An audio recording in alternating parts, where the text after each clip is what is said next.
Let me first of all indicate that I am honored and privileged to be asked to co-chair this committee with my colleague Desmond Mackenzie. I don't know what we did to deserve this, but we have to work hard and to make it happen, along with my colleague ministers on the Relief and Recovery Committee charged on behalf of the government to coordinate this awesome task, and to say that I will give it my all. Let's start today with Petrojam.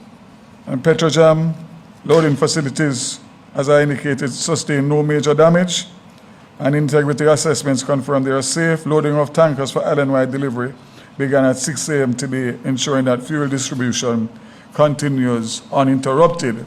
I have a call with the marketing companies and all the fuel suppliers at 11:30 this morning to indicate to them and to coordinate with them through the National Works Agency, and most importantly, the police, to allow to get these trailers or tankers into the western part of the island to fuel the gas stations, which are in some cases low and out of fuel.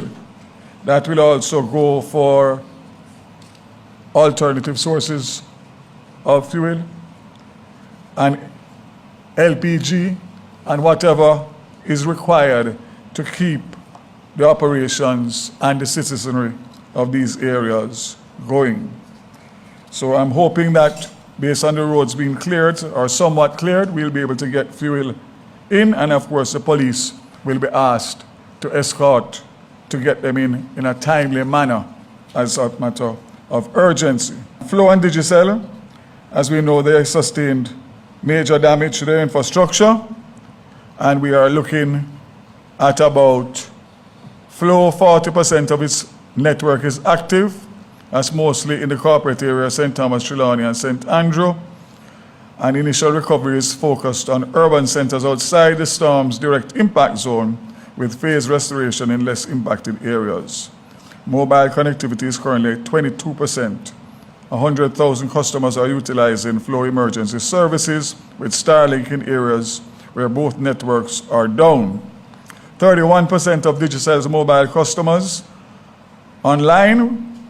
is online, with 24% of their sites running on generators. There was 69% of its fixed business customers, and half of the home internet users are now connected, with service gradually increases as commercial power returns. Both providers have flown in additional technical teams and equipment and are prioritizing repair of the towers, fiber routes, and critical communication, especially in Montego Bay, St. Elizabeth, and Hanover. The crews are working hard to restore connectivity island-wide, and obviously we thank them for their commitment. Airports, which is where everything starts. Nothing can happen unless we have those airports open.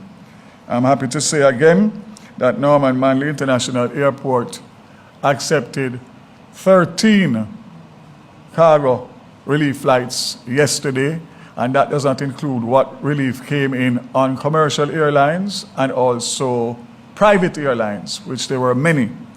I'm happy to say that both commercial and relief operations continue at Norman Manley International Airport, and we are expecting in excess of 20 cargo flights coming in today. So I want to pause to say that the issue of the relief and the support that we have gotten is overwhelming, and we thank our partners all across the world, governments and charitable organizations, NGOs. But that's the easy part. The hard part is the logistics of getting this relief into these areas in the shortest possible time, which we are now pretty much out of time in terms of the desperation among the citizenry. Happy to announce that there are several helicopters on the way. Between 8 and 10 from the US government, and those are the big helicopters that have the ability to transfer and treat patients that may need underground treatment, plus, of course, be able to carry a lot of relief supplies. Not to mention that some of the charitable organizations that are here, the big ones, have their own assets, private helicopters, and I suspect that by end of today, we will probably have about 6 or 7 of those. What we will do with that is to coordinate between the JDF, who will be overall in charge of the flight operations of those helicopters, and of course, the non-government organizations who are anxious to get out there, and of course, the government's response through Ministry of Labor and Social Security and other arms of government to make sure that we have a smooth logistics trying to get into as many communities as possible at the same time or in succession.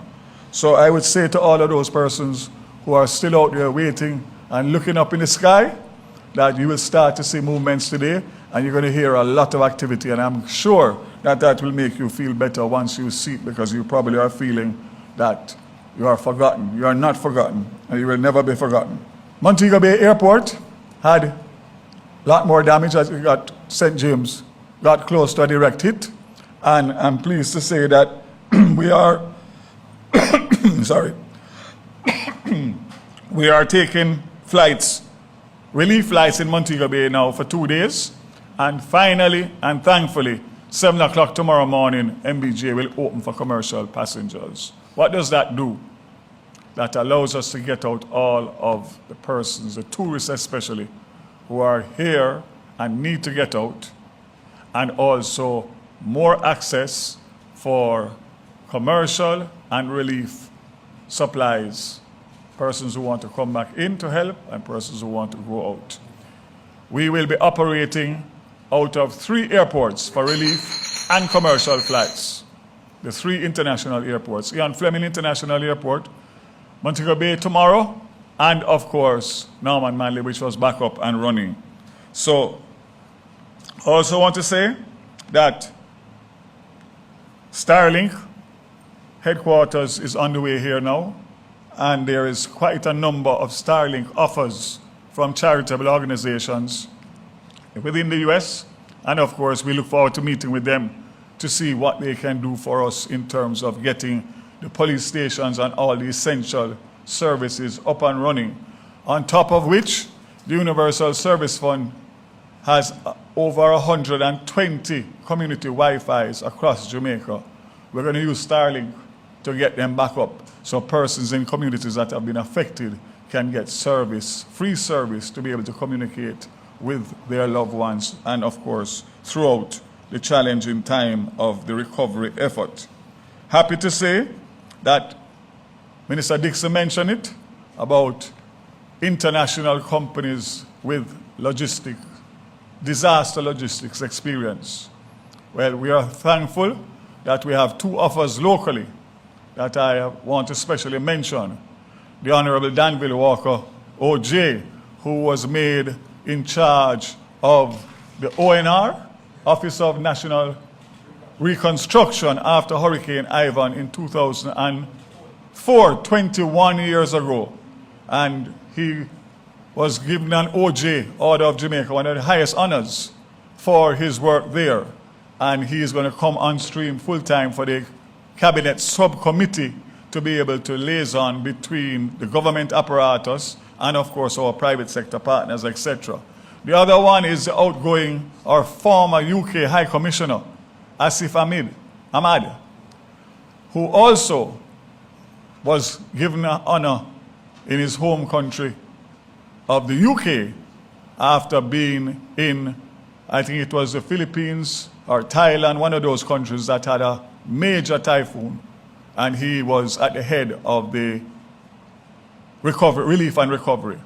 He's now based in UK after leaving Jamaica's shores, but he has assured us that he will be here next week to assist us in whichever way. I want to thank both of them, and we look forward to the expertise. But I want to go one step further.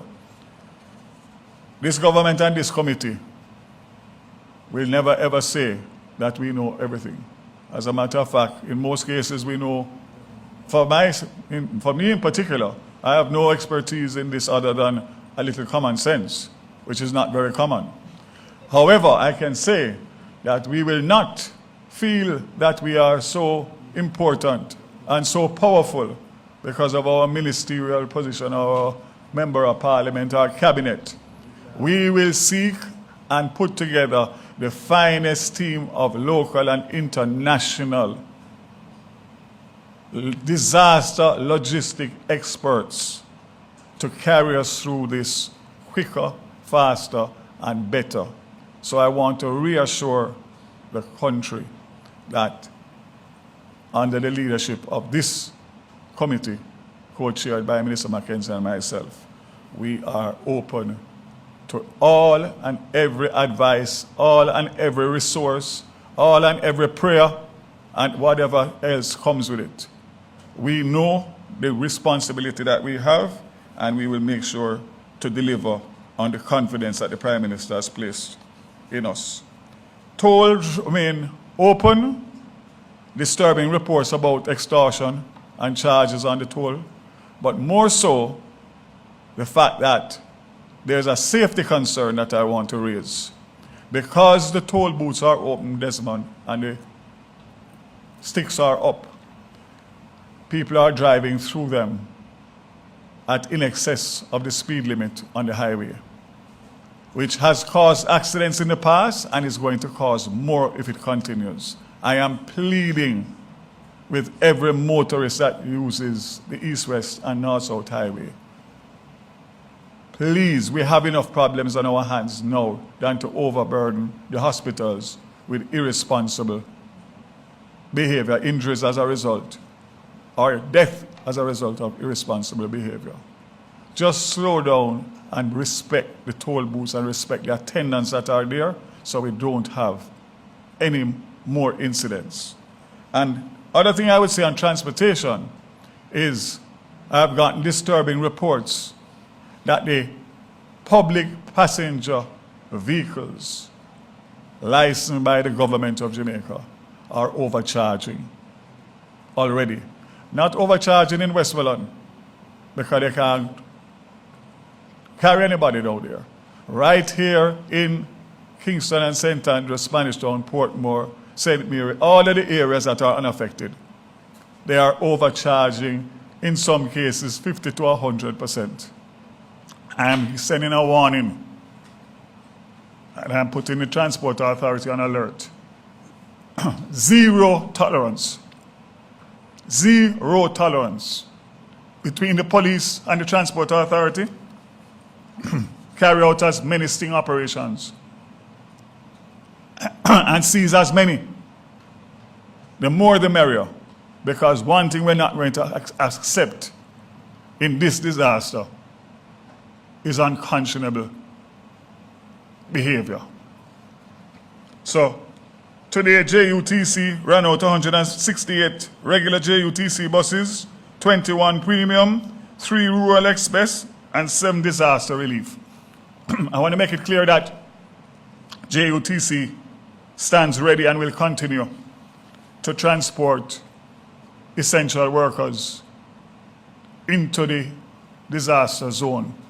The JDF already contacted me this morning. We're moving some soldiers down along with their apparatus. 27,000 customers in the parishes of Kingston, St. Andrews, St. Thomas, St. Catherine.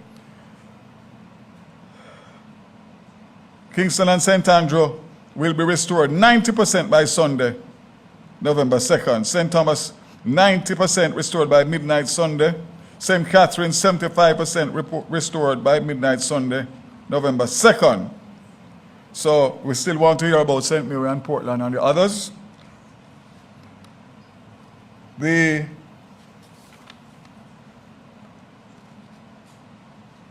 Clarendon, 63% of customers out. Hanover, 98. KSA North, 26. KSA South, 4%. Manchester, 99%. Portland, 83%. Portmore, 64%. St. Anne, 99%. St. Catherine, 48%. St. Elizabeth, 99%. St. James, 99%. St. Mary 99%, St. Thomas 10%, Trelawney 99%, Westmoreland 99%, 66, an average of 66, and 462,000 out of 700,000 customers. So I commit to all the customers of the JPS that as of today you'll be getting more detailed information, and you have my commitment that we will stay on them until such time as full restoration in the unaffected areas and a plan, comprehensive plan for the affected areas within the next few days after the assessments have been completed. Again, let us take time to continue to pray for our brothers and sisters in the West, and every opportunity that you get a quiet moment, I encourage you to do that, because only that will take us through this crisis. God bless Jamaica, and God bless you.